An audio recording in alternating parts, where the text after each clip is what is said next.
Hola amigos, ¿quién fue el primer campeón mundial de boxeo mexicano? Hay tres nombres que siempre surgen cuando sale esta pregunta. Battling Shaw o José Pérez Flores en 1933, Baby Arismendi en 1934 y Juan Zurita en 1944. Muchos expertos debaten de quién fue el primer campeón mundial mexicano. Por ejemplo, el licenciado Víctor Cota, un gran conocedor de boxeo, al cual tengo el gusto de conocer. Él dice que Juan Zurita fue el primer campeón mundial en 1944. El maestro Eduardo Lamazón, al que también conozco, es mi amigo, y él dice que el primer campeón mundial fue Baby Arismendi en 1934. Y hay otros expertos que dicen que fue Battling Shaw, José Pérez Flores, en 1933. Bueno, vamos a dejar a un lado a Juan Zurita, porque Juan Zurita, no hay duda de que fue mexicano y no hay duda de que fue campeón mundial. Vamos a ver a los otros dos. Víctor Cota dice que Battling Shaw no pudo haber sido campeón, que porque era americano, había nacido en Laredo, Texas, no en Nuevo Laredo como se decía, era pensionado de los Estados Unidos y trabajó en la policía de Estados Unidos. También se dice que trabajó en Tampico, México, y en la policía mexicana. Eso no lo tengo comprobado, pero se comenta. Vamos a ver lo que decían los medios de comunicación en aquella época, cuando estos personajes se coronaron. Por ejemplo, The Bulletin, es un diario de Pensilvania. Aquí estamos viendo la imagen. Decía pues que dos títulos estaban programados para esta semana, y en la parte de abajo dice lo siguiente: Johnny Haddick risked his crown against Battling Shaw, the Mexican Slugger in 10 rounder in New Orleans. Dice que Haddick va a arriesgar su corona frente al Slugger mexicano, Slugger como el golpeador, el barretero mexicano. Lo ponen como mexicano. Al día siguiente de que fue la pelea, el diario The Washington Reporter pone lo siguiente. Ya cuando se corona, dice: Battling Shaw of Mexico won the World Junior Welterweight title from Johnny Haddick. Pues aquí dice que ganó Battling Shaw el título mundial a Johnny Haddick, el Battling Shaw de México, ¿no? Lo ponen como mexicano. Pero surge una pregunta al comentario del señor Víctor Cota, al cual le creo perfectamente, que nació en Texas y que fue pensionado y que pues era ciudadano americano, ¿no?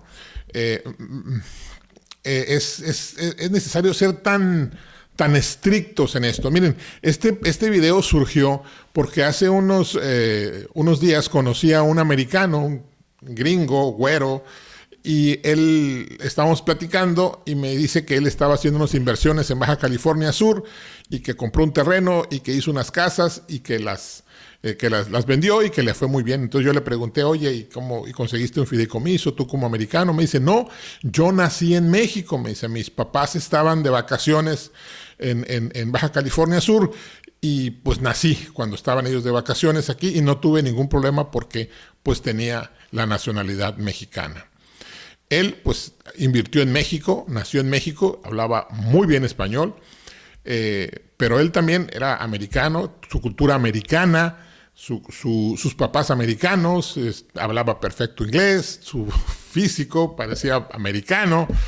Mi pregunta es: ¿él era un mexicano o era un americano nacido en México? Esa es la pregunta que surge, porque si bien José Pérez Flores, Battling Shaw, nació en Texas, pero pues era de padres mexicanos, hablaba español, cultura mexicana, su nombre, su físico. Lo que pasa es que hay que recordar que en la frontera Hoy en la frontera,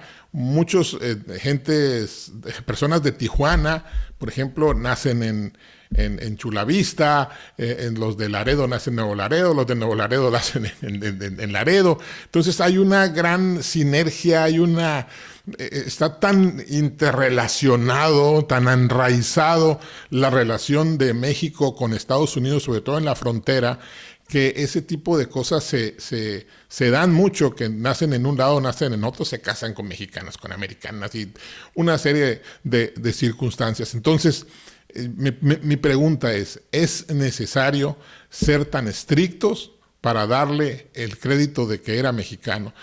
Otro ejemplo, por ejemplo, mi familia paterna es de Chihuahua, de ahí de cerca de Casas Grandes. Mi abuelo tuvo que ir al Paso, Texas, a hacer un trabajo, lo acompañó mi abuelita, iba embarazada, se adelanta el chamaco y nace mi tío Alejandro en El Paso, Texas.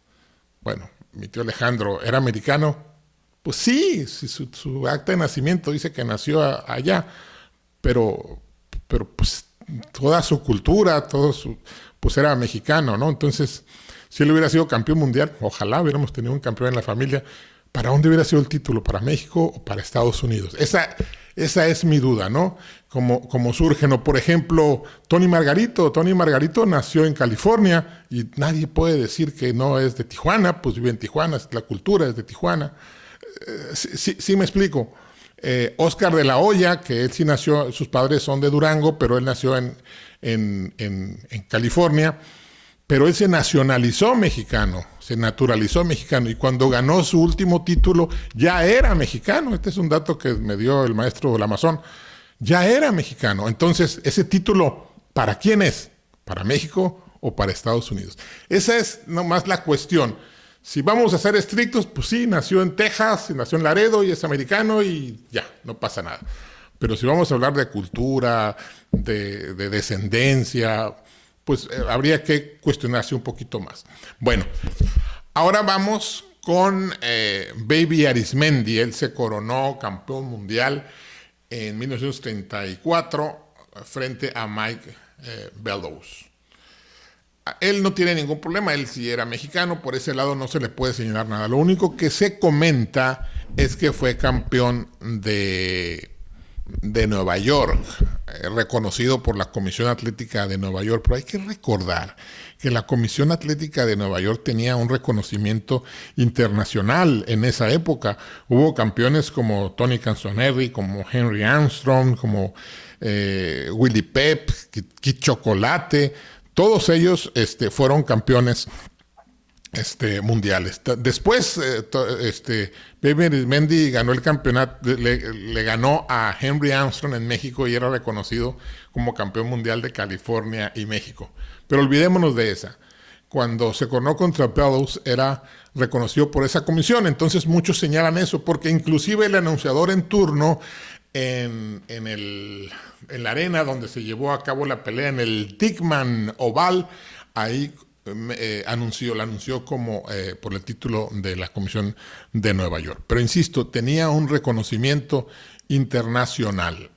Entonces, le vamos a dar el crédito a Baby Arismendi por haber sido campeón de ese título donde muchos grandes boxeadores tuvieron en su poder, ¿o no?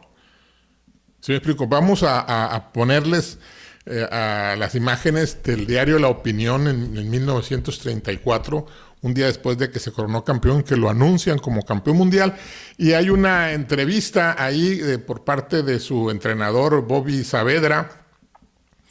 También su manager era Cal Working, pero Bobby Saavedra lo entrevistaron vía telefónica. Aquí les voy a leer la última parte donde dice eso.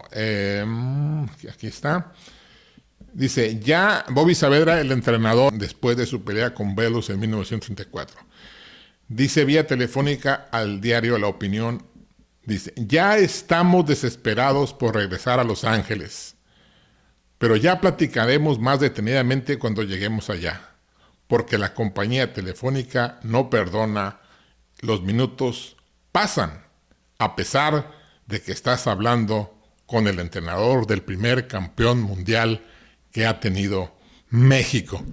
Así de orgulloso estaba. Su manager, Cal Working, empezó a enviar una serie de fotos, recortes al diario La Opinión de todas las maravillas que se hablaban de Baby Arismendi cuando se coronó campeón mundial o cuando venció a Mike Bellows. Pues ahí se los dejo, amigos. La mejor opinión es la de usted. Yo no voy a debatir con los expertos. Sería muy cómodo para mí y intelectualmente muy débil desde la comodidad de mi escritorio y desde la facilidad de un monólogo debatir. No, yo creo que ellos tienen su opinión, lo respeto mucho, pero pues yo únicamente les digo qué fue lo que sucedió históricamente con estos tres peleadores, grandes peleadores, Battling Show, Baby Arismendi y Juan Zurita. Juan Zurita se coronó en 1944, o sea, 10 años después. ¿Quién fue? El primer campeón mundial mexicano para ustedes. Muchísimas gracias y hasta la próxima.